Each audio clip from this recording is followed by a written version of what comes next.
అందరికీ నమస్కారం. ఈ వీడియోని చూసే ముందు ఈ వీడియోని లైక్ చేయండి.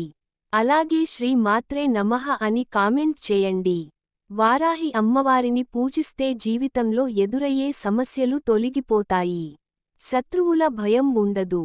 అలాగా అపారమైన జ్ఞానం లభిస్తుంది. సకల విజయాలు సంపదలు కలుగుతాయి.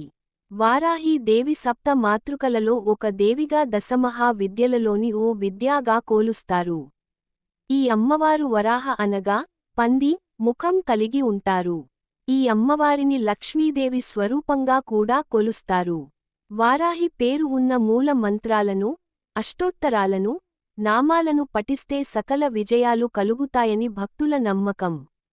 మరి ఇటువంటి శక్తి కలిగిన అమ్మను గురించి మరింత తెలుసుకుందామా? దేవి భాగవతం ప్రకారం రక్తబీజుడు అనే రాక్షసుడిని సంహరించడానికి దుర్గాదేవి తన దేహం నుండి మాతృకలను సృష్టిస్తుంది.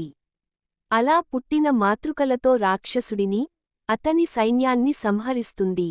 శంభుడు దుర్గాదేవిని ద్వంద్వ యుద్ధం కోసం రమ్మని సవాలు చేస్తే అమ్మవారు తిరిగి మాతృకలను తనలో కలుపుకొని శంభుని సంహరిస్తుంది.